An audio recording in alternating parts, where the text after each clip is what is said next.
I'm Banks. I'm Josh. Places going. I roll up, Hmm. up and away.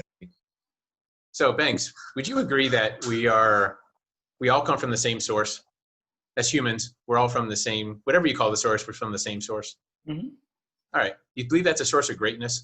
Do you believe we come from a source that's got some greatness about it, or Uh, mm, yeah, um, I think that we are humans are yeah, meaning machines, which we give meaning to everything, even if there's no meaning.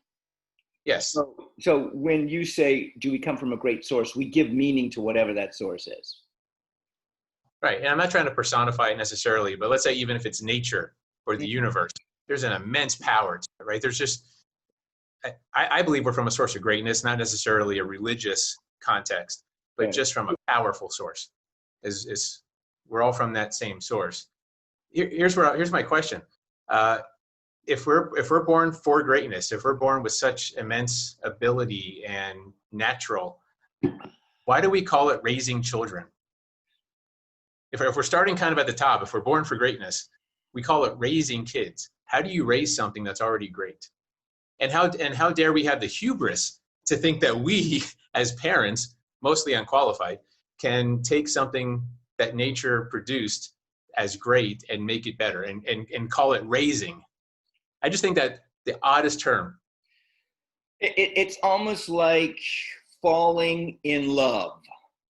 Falling. Yeah, It's like you fall. It should be falling up or yeah, ascending. actually Um, it should be raising in love and we should be following our kids. Falling. yeah, yeah. Okay. So let's look at that. Let's look at the whole. So you're, but if I'm not mistaken, your idea is that when babies are born, they are the most perfect that they will be on the earth. Let's say. Yeah, yeah. So They have the biggest chance for success. I think they're not the most perfect necessarily, but just they're so pure with nature and they're so pure in their thoughts that that's the closest they will ever come to success. Most people, not everyone, but in general. Okay.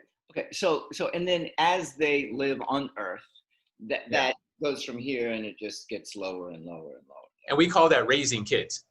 lower. But what I think a better terminology would be not lowering them. Right. Right. I Right. think it's a lot of hubris. It's a lot of like we're giving ourselves way too much credit to say we can raise. Okay. Okay. So I kind of agree with you that like newborns are at awareness of intellectual sponginess, Yeah. the potential. Uh, Purity. yeah. Yeah. All of that. The innocence. I agree with you. They come into the world. We all. I mean, I came in right here. Now, during our experience, and however you want to look at it, we we are in the process. We are processing everything. So we come in here. We might dip down. We might go back up, close to it. Whatever we do in our lives, we're trying to figure out. The first thought that came to my mind right now was that to self-actualize is to get back to that point where we are Where we born. started. That's right. And this is the irony that gets me. That's why I'm getting stuck on the grammar. I not the grammar. I'm getting stuck on the words we use. How dare we use the word raising children? And then if you want to take it a step further, as parents, most of us are not even qualified. Like I don't think having a child qualifies you to parent the child. I think parent is a verb. I think it's an action. I don't think it's a title. Okay. So it's just there's just so much. So what qualifies us to be a parent besides having sex with an opposite part of, Well, I however. don't think that qualifies us. I think this goes back to the village raises the child again. I think a better, not ultimate, but a better qualification is wisdom. I think someone who's just been around a 20-year-old raising a kid who hasn't seen life themselves, I don't think I think I'd rather see a 50 or 60-year-old that maybe has seen some of life and has some wisdom and has some patience, right? As opposed to what I would consider babies raising babies. Well, you have that to a certain degree of grandparents raising kids now because, and this is not all of them, because Yeah, the kids are having kids right. and they're not at a point to financially or emotionally or And these, really take care of the kids. Um, right. so But so you say these kids, you realize are eating Tide Pods and they're doing the cinnamon challenge and they're sticking their fingers into light sockets and all this kind of stuff. And not all of them, but a okay, lot of them. I agree. However, our parents smoked cigarettes True. and took acid and this is where we came from. So I mean, I this is the process. This is the process that we're going through, and the commonality. Go ahead. And I agree with you that a lot of families do have grandparents, but I think this is my feeling. I can't prove it. I don't have data in front of me, but I feel like that the grandparent influence is getting less and less over time. 50 years ago, it was huge. It was big. Right. Today, I don't think that multi-generational wisdom is getting through, especially with social media being a distraction and raising our kids for us. Okay, so what's the rest? And I keep using the word raising. I told myself I'm going to try and stop using the word raising our kids, not lowering our kids. Yeah. So what's the resolution? How do you resolve this? You put more elderly people online to be there for the kids that need it? Maybe. How about first we just slap ourselves and realize that, you know, maybe we're not the right people to raise our own kids. Maybe. Okay. That's a big ego hit. Okay. Who raises our kids then? Who? Someone smarter than us, more knowledgeable, more wisdom, who's better.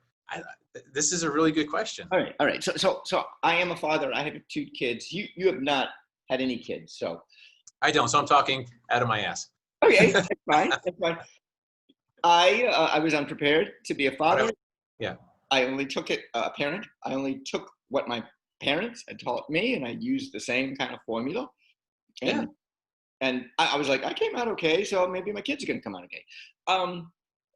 I didn't know what the heck I was doing. I was just basing it on what my parents did. Right. And this isn't a judgment. Look, you did the best you can. We're all doing the best we can.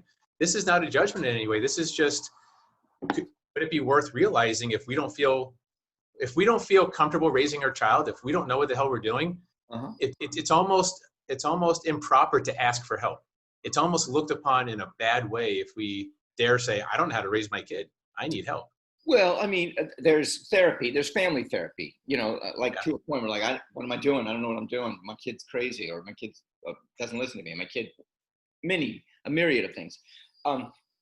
So family therapy, sit down, talk, and oh my God, my kid thinks that. I never heard him say it in front of me. He says it in front of a stranger. Then how many people do family therapy versus go the ego route and say, well, it's my kid. It's my kid. I have the right to raise it. And I'm like, yeah, of course you do. Technically, you have the right to raise your own child. It doesn't make you qualified. That's all. It doesn't make you the best person necessarily. Then what makes you qualified to raise your kid or a kid? This is a debate for the ages, man. But I just think going back to the times when we did have the village, the elders, the people that were more wise. And I don't know what the solution is, to be honest. I just think it's very, very odd.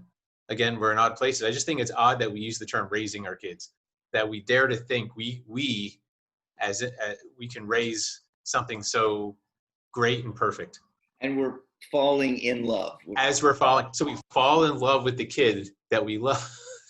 And we think we're raising. Let's just not lower them, please. Let's just stop lowering the kids. I think I might have told you this. There were 2 presidents, a president coming in and a president leaving. And the president that was leaving said to the president that was coming in, hey, just don't make it worse. That was the advice. Just try to keep it here. Don't make it worse. Try not to. That's actually a really good idea.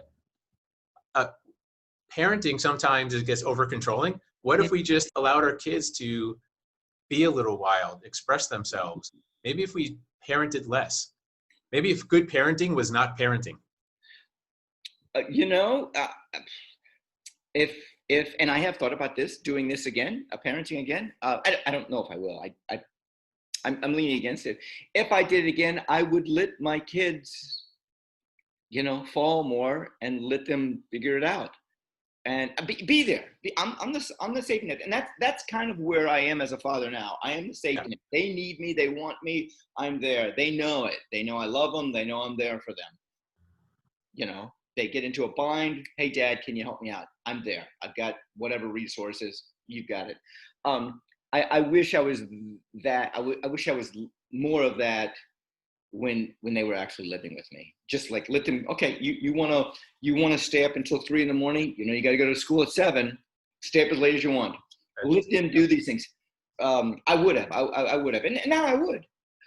Yeah. I, Let them scrape a knee. That's how we learn. We learn how to ride a bike by scraping knees, we not do. by training wheels. Training wheels does not teach us how to ride a bike. It prevents us from learning how to ride a bike. I'm Banks. I'm Josh. Odd places going. I roll.